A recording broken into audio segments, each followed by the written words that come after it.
As you settle into the quiet of this moment, let your mind drift back through the centuries to a world both distant and vivid.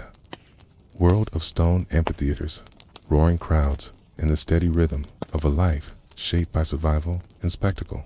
Imagine yourself standing on the edge of ancient Rome, where the air carries the faint scent of olive oil, sun-baked earth, and the distant hum of a bustling city. Tonight, we unravel the secret lives of Rome's gladiators, those legendary figures whose stories echo through time. Did they always fight to the death, as the myths suggest? Or were their lives woven with threads of resilience, hope, and unexpected humanity? Let's step gently into their world, exploring not just the arena's clash of steel, but the daily rhythms, the hidden hierarchies, and the surprising truths that defined their existence. Close your eyes, if you wish, and let the steady cadence of their lives carry you back.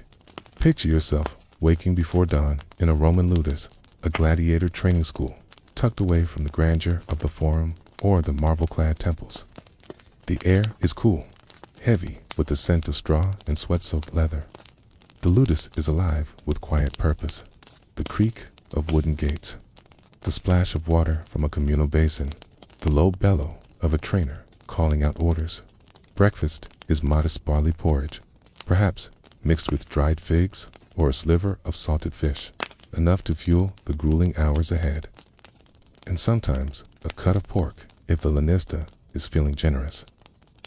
The conversation is sparse, but familiar talk of technique, of past victories, of rumors about the next games.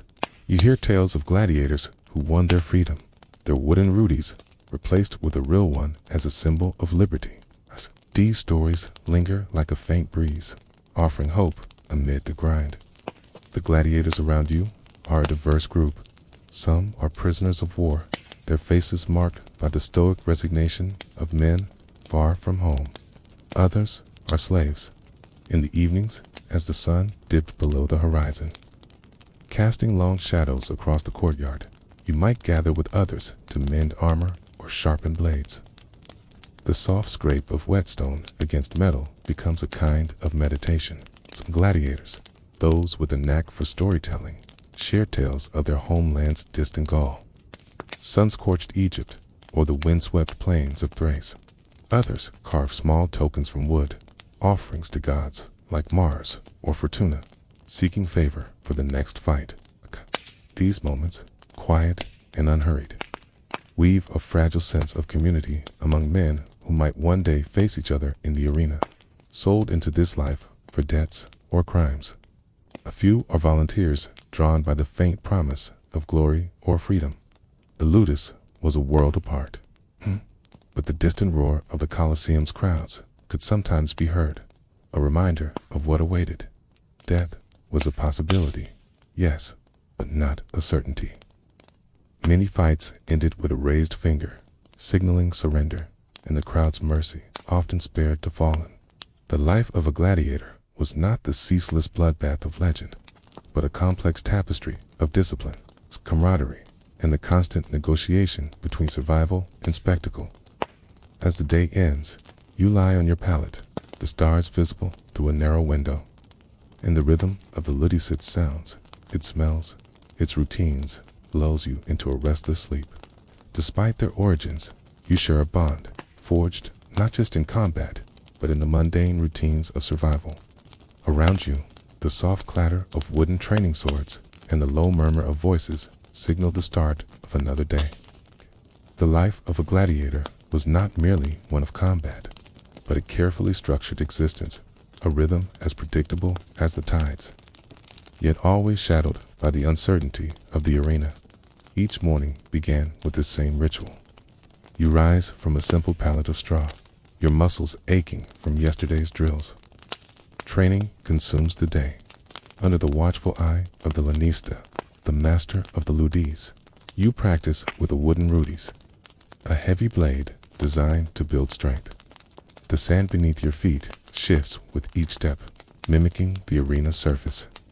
You learn to move as a murmillo perhaps, with a heavy shield and short sword, or as a retiarius, wielding a net and trident with the grace of a fisherman turned warrior. Sweat stings your eyes, and the air fills with the rhythmic thud of wood against wood, punctuated by the occasional grunt or shout. Yet there's a strange comfort in this repetition, a predictability that anchors you in a life where death is never far away. Meals are a communal affair, though not lavish. You sit shoulder to shoulder with others, eating lentils, stewed with herbs, coarse bread. Life in the ludus wasn't solely about training. You had moments of reprieve, brief glimpses of humanity, yet the specter of the games was ever present. As the rhythm of the ludus fades into the background, let your mind drift to the lives of those who shaped the world of the gladiators. Men whose names echoed through the stone corridors of the Colosseum and whose stories linger in the dust of ancient Rome. Picture a man from Thrace, his homeland, a rugged expanse of mountains and forests, far from Rome's marble grandeur, captured in war, perhaps as a soldier or a rebel. Spartacus was sold into slavery and sent to a ludus in Capua around 73 BCE. In 71 BCE, the general Crassus cornered his forces. The final battle was a brutal affair. Lives poured into the earth as the rebellion crumbled. Spartacus's fate remains uncertain. Some say he fell in battle, his body lost among the fallen. Others whisper he was captured, his end unrecorded. It was a stage for both the powerless and the powerful, a place where survival, fame, and ambition intertwined. As we leave their stories, imagine the Colosseum's shadow stretching across the city, silent witness to their lives and to the countless others who fought within its walls. The gladiators' world was not just one of combat, but of stories that shaped Rome itself.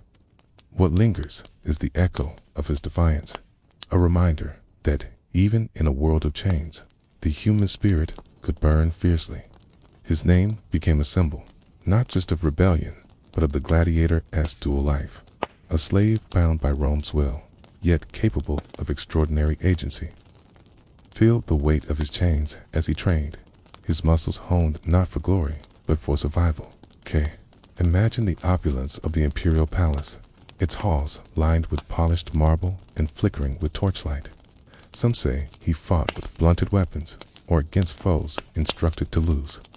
Others claim he faced wild beasts, slaying lions with arrows to cement his godlike image. Yet, his presence in the arena was more than vanity. It was a deliberate act to blur the lines between ruler and warrior, to win the crowd's adoration in an empire growing restless. Outside the arena, his rule was marked by paranoia and excess executions, lavish games, and a cult of personality that alienated the elite. In 192 CE, his reign ended in betrayal, strangled by a wrestler in his own palace.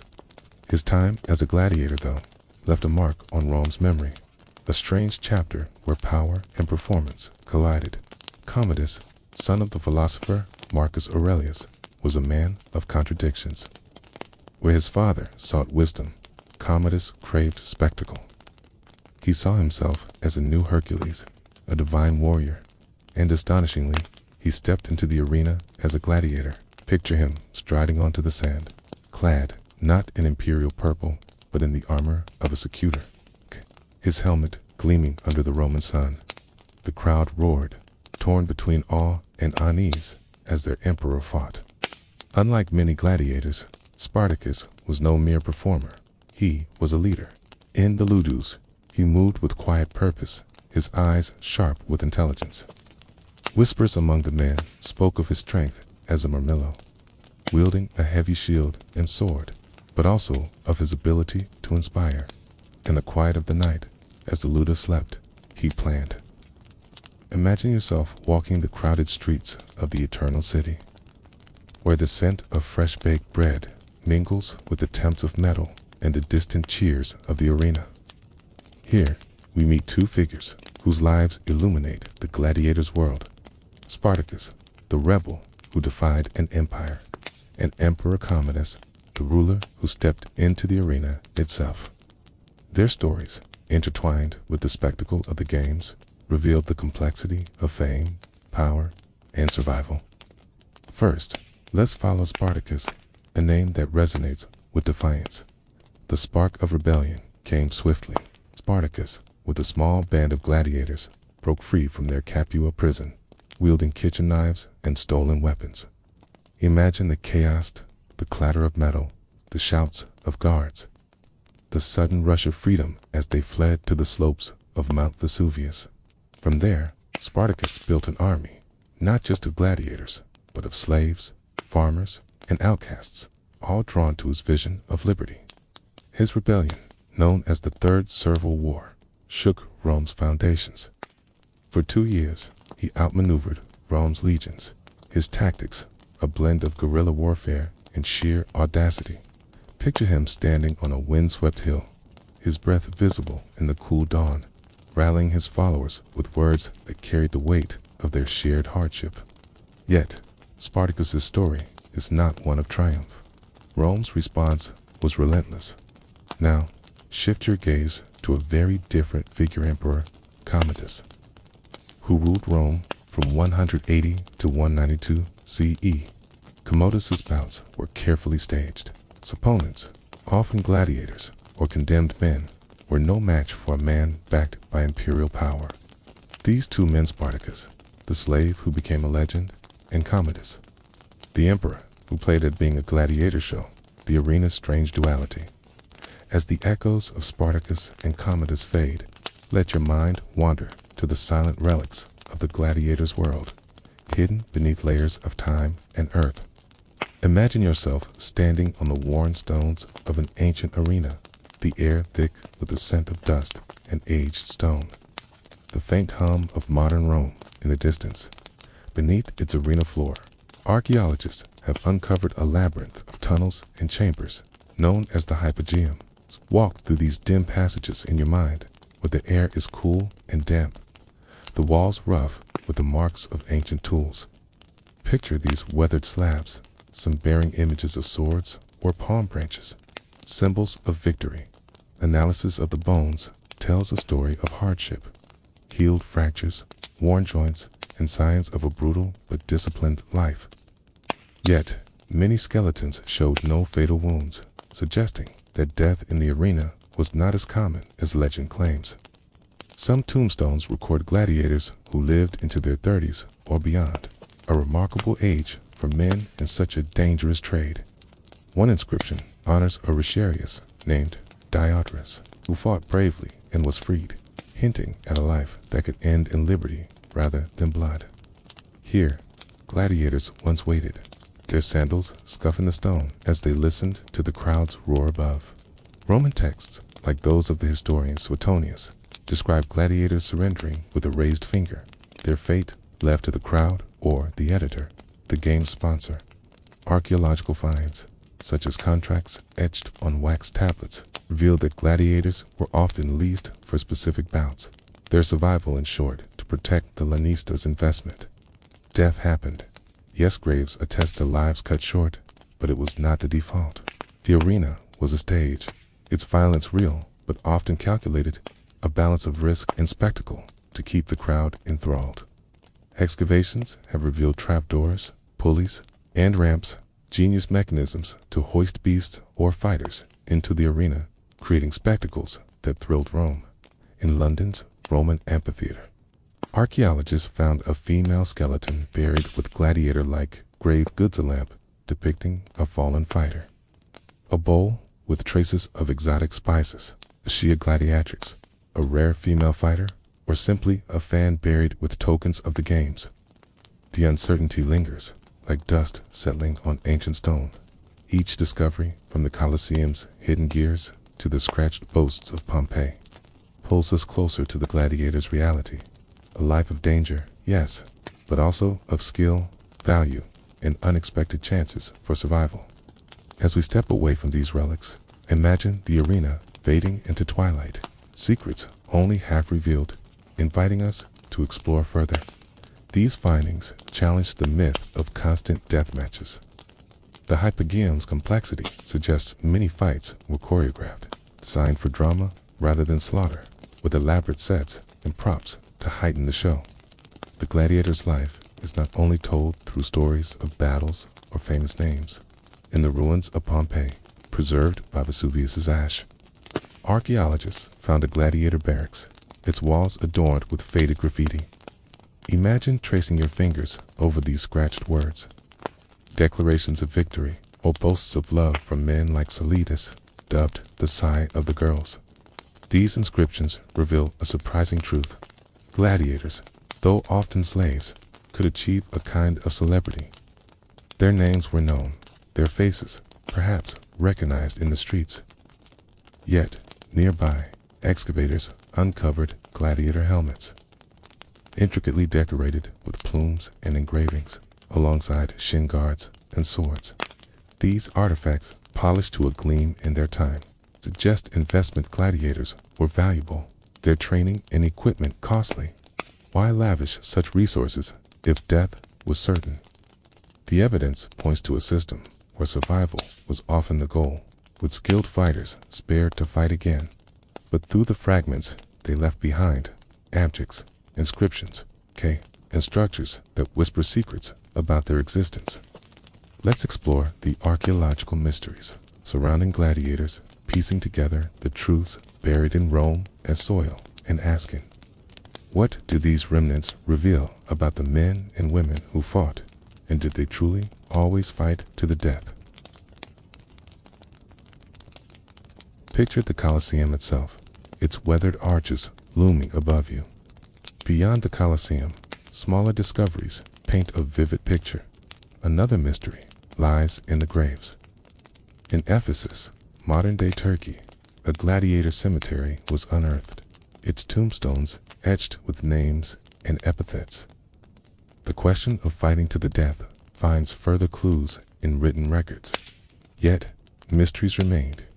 Some artifacts defy easy explanation, as the whispers of ancient artifacts fade.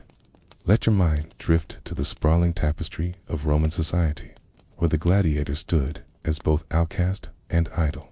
Imagine yourself in the heart of Rome, the air alive with the clamor of merchants, the scent of roasted chestnuts, and the distant echo of a cheering crowd. The streets are a mosaic of Rome's classes. Wealthy senators in pristine togas, their gold rings glinting in the sun. Merchants with calloused hands, your body bears the marks of servitude, perhaps a branded mark or a collar, a reminder of your place. Senators and equestrians, the empire's ruling class, orchestrated the games, funding them to win favor with the masses. For them, gladiators were tools of power, way to display wealth and magnanimity. Elite women, barred from fighting, watched from private boxes, some rumored to admire gladiators with more than passing interest. To the elite, they were pawns in a game of power. To the masses, they were heroes of survival. Their low status belied their cultural weight, their lives a bridge between Rome's divides. Death in the arena, while real, was not the constant fate myths suggest. Crowds often spared skilled fighters, valuing their prowess over bloodlust. As you imagine the Colosseum's tiers emptying, the sun setting over Rome, consider the gladiator's place, a slave who could be a star, a man whose life reflected the empire's contradictions. The rhythm of their existence, caught between servitude and glory, carries us gently forward. Graffiti in Pompeii hints at gladiators as objects of desire, their strength a stark contrast to the refined men of the elite. Meanwhile, rare gladiatresses, women who fought defied norms, their presence in the arena both scandal and spectacle. Their lives, like those of male gladiators, balanced on the edge of society's approval and disdain. Imagine a senator like Lucius Cornelius Sulla, whose lavish spectacles cemented his influence, or an emperor like Nero, who used the arena to distract from political turmoil. These elites lived in sprawling villas, their tables laden with delicacies like peacock and dormice, their lives cushioned by slaves and status. Yet, their fascination with gladiators revealed a curious envy. Men like Commodus, as we've seen, stepped into the arena, craving the raw adulation reserved for fighters. If you were a prisoner of war, like many Thracians or Gauls, your homeland's defeat lingers in your memory, a wound as real as any from the arena. Picture them crowding the Colosseum's upper tiers, their tunics stained from labor in bakeries or docks. For them, the games were a rare escape, a chance to revel in the drama of survival. They wagered on fighters, argued over techniques, and celebrated gladiators as champions of the underdog. Unlike the elite, whose power insulated them, the plebs knew struggle, hunger, debt, the grind of daily life. In the gladiator, they saw a reflection of resilience. A man who could rise from nothing to claim victory, even if only for a day. This connection gave gladiators a strange power. Those slaves, they held the crowd's heart, their survival often decided by a sea of raised thumbs. Your life is one of toil, your worth measured in your ability to fight and survive. Yet, step into the arena, and the crowd's roar transforms you. For those fleeting moments, you are a hero, your skill with a net or sword earning shouts that rivaled those for emperors. Some gladiators, like the famed Flamma, who fought over 30 bouts and won freedom, became legends, their names etched into the collective memory of Rome. And practical tunics, and slaves, marked by their rough-spun garments, hurrying to serve their masters. Among them, gladiators occupy a peculiar space. Most were slaves or prisoners, stripped of freedom and branded infamous outcasts, denied the rights of citizens. In the eyes of the law, they were little more than property, their lives owned by the lanista who trained them. As you approach the arena, you see their names scrawled on walls, hear children chanting their victories. These men, and sometimes women, were paradoxes, despised for their status, yet adored for their courage.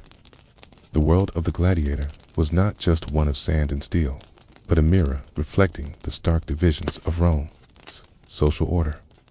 Here, in the shadow of the Colosseum, the lives of slaves, citizens, and elites intertwined, each shaped by the rigid hierarchy of the empire. Let's explore this contrast. Walk in the line between the gladiators' lowly status and the surprising reverence they commanded, revealing the complex rhythm of their place in society. Picture yourself among the crowds, streaming toward the Colosseum on a festival day. Consider the gladiators' daily reality. In the ludus, you live under strict control, your meals rationed, your movements watched. Now, shift your gaze to the elite in their marble-tiered seats, draped in silks and shaded by awnings. The contrast deepens when you consider the plebs, Rome's working class. Women, too, played a role in this social dance. This interplay of class and status reveals the truth. Gladiators were not just fighters, but symbols. As the roar of the Colosseum fades into a distant hum, let your mind wander through the broader tapestry of ancient Roman culture, where the gladiator's world was but one thread in a vibrant weave. Imagine yourself strolling through Rome's bustling streets, the air thick with the scent of incense from a nearby temple, the clink of coins at a market stall, and the soft murmur of Latin in every direction. The gladiator's life was shaped not only by the arena, but by the beliefs, rituals, and daily rhythms of the society that surrounded it.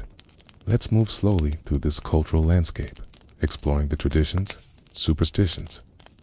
This gladiator diet, high in grains, was mocked by elites as coarse, but gave fighters their stamina. Picture a theater where actors perform a mime inspired by a famous bout, the crowd laughing as a mock Briciarius trips over his net. Music, too, accompanied the arena. Brassy horns and pounding drums set the rhythm of combat, their echoes lingering in the streets. These cultural expressions, from poetry to pottery, show gladiators as more than fighters. They were muses, their struggles immortalized in Rome's creative life. The gladiator's life was not just one of combat, but of connection to gods, to art, to the heartbeat of a city that both revered and enslaved them. Their fights, far from constant death, were rituals of survival, woven into a culture that celebrated strength and spectacle. Let this rhythm, steady and unhurried, carry you forward as we prepare to reflect on the gladiator's place in time. Contrast this with the lavish feasts of the wealthy, where tables groaned under the weight of exotic dishes. Peacocks stuffed with herbs, fish in garum sauce, and honeyed wine. A crow landing near the ludus might be debated as a sign of victory or doom. Blood from a fallen gladiator was prized by some, believed to cure ailments or bring strength, sold in vials by enterprising vendors outside the arena. Imagine a woman clutching such a vial, her fingers trembling with hope for a sick child. These beliefs, strange to us, were part of the gladiators' world, where every fight carried layers of meaning beyond the clash of steel. Yet, even the elite admired the gladiators' physique, their diet studied by physicians like Galen, who noted its benefits. Picture a woman stepping onto the sand, her armor gleaming, her presence a defiance of Roman norms that confined women to domestic roles. Their fights, often banned by emperors like Septimius Severus, were a fleeting challenge to tradition, their courage whispered about in markets and bathhouses.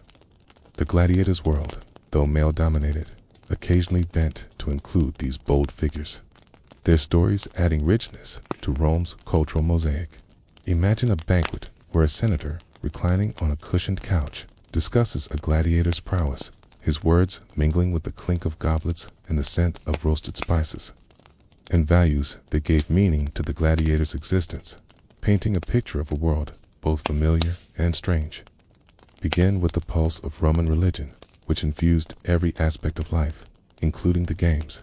Picture yourself standing before a small shrine in the ludus, where a gladiator kneels, offering a pinch of barley or a carved wooden figure to Mars, god of war, or Fortuna, goddess of luck. The air carries the faint smokiness of burning herbs, a ritual to curry divine favor before a fight.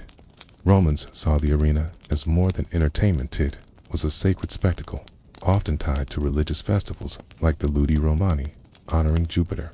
The games were a dialogue with the gods, a way to secure their blessing for the empire's prosperity.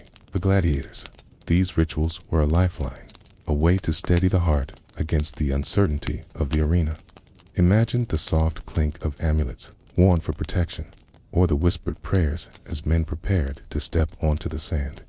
Shift your gaze to the broader rhythms of Roman life, where the gladiators' world intersected with the everyday.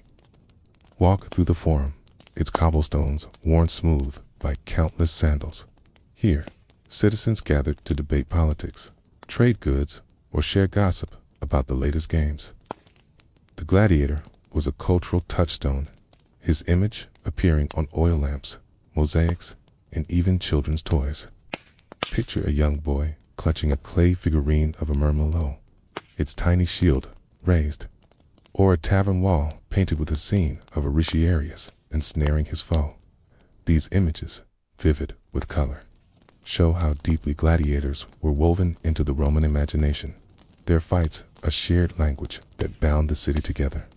Food, too, tells a story of culture. In the ludus, gladiators ate hearty, simple meals, barley porridge, beans, and occasional meat to build strength. The arts flourished around the games. Poets like Martial penned verses praising gladiators, their words recited in torchlit gatherings. Superstition ran deep. Gladiators, like all Romans, lived in a world of omens. Gender roles, too, shaped this culture. While most gladiators were men, gladiatresses rare, but real captivated audiences. As you linger in this world, imagine the sun dipping low, casting golden light over Rome's 7 hills. As the vibrant colors of Roman culture soften into twilight, let your mind settle into a quieter space, where the echoes of the arena grow distant, and the rhythm of the gladiator's world invites gentle reflection.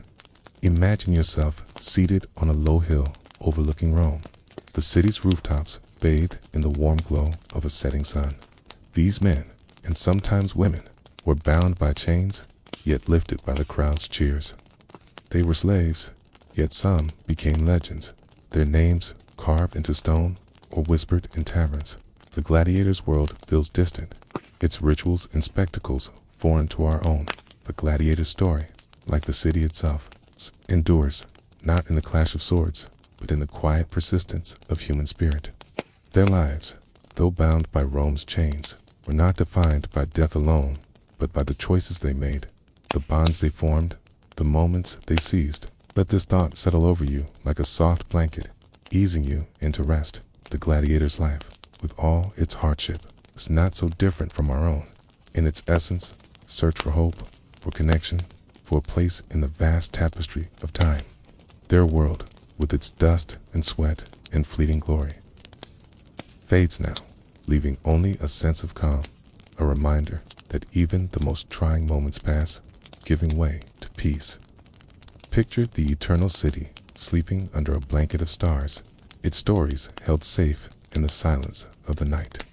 The Colosseum stands silent now, its sand long still, but its echoes linger, whispering of resilience, of humanity, of lives that burned brightly against the odds. But a memory and the weight of the past lifts like morning mist. Let the rhythm of the gladiator's life dare steady, unhurried, persistent scare you gently into sleep. The arena is far behind, the world is still, and rest awaits. Soft and certain as the turning of the earth. Good night.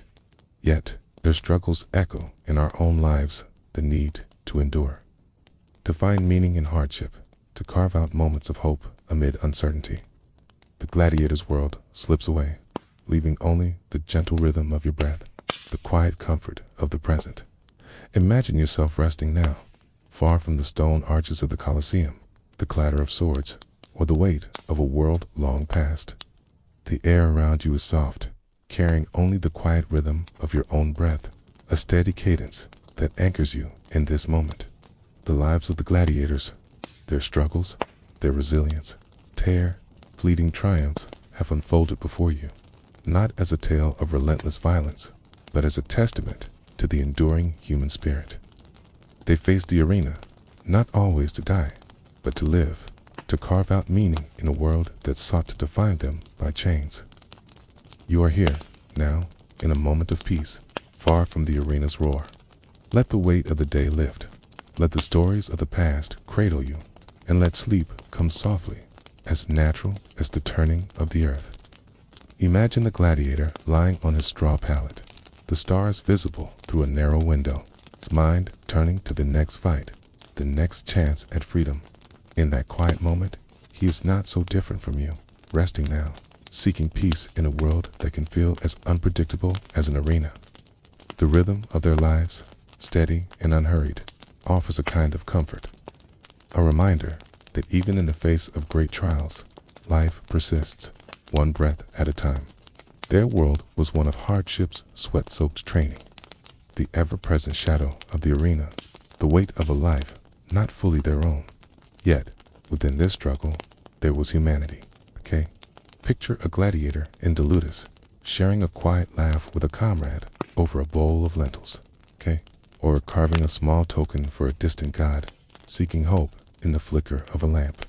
These moments, small and fleeting, remind us that even in the harshest of lives, there is room for connection, for courage, for the flicker of something enduring. The air carries the faint scent of pine and cooling stone, and the hum of the eternal city fades to a murmur.